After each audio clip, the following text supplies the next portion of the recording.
Hi havia una vegada una rateta molt treballadora que cada dia escombrava l'escaleta de casa seva. Un bon dia, mentre escombrava, va trobar una moneda d'or. «Oh, quina sort que he tingut!»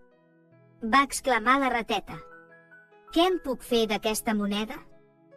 Va pensar i pensar fins que va decidir anar al mercat.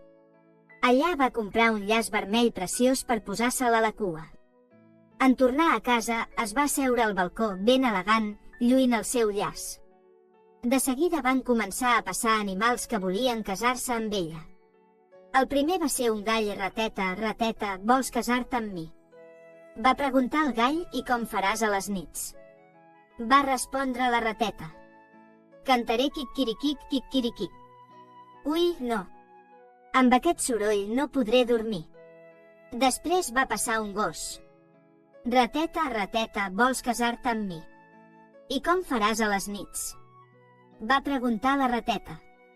«Bordaré bup, bup». «Ui, no. Amb aquests lladrucs no podré dormir». Més tard va passar un porc. «Rateta, rateta, vols casar-te amb mi?», «I com faràs a les nits?». «Grunyiré uing, uing». «Uf, quina por. No, no em casaré amb tu». Així van passar altres animals, però cap no acabava de convèncer la rateta. Finalment va arribar un gat, que era molt elegant i parlava suaument. «Rateta, rateta, vols casar-te amb mi?», va preguntar el gat. «I com faràs a les nits?», va dir la rateta. «Dormiré calladet com un angelet», va respondre el gat amb un somriure. La rateta es va quedar encantada i va acceptar casar-se amb ell. Van preparar una gran festa, i tots els animals hi van ser convidats.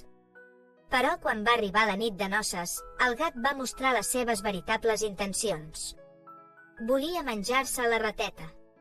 Per sort, ella va ser més ràpida i va aconseguir escapar. Aleshores va aprendre una lliçó: no t'has de deixar portar només per les aparences. Des de llavors, la rateta va viure tranquil·la, cuidant la seva caseta i gaudint de la seva llibertat.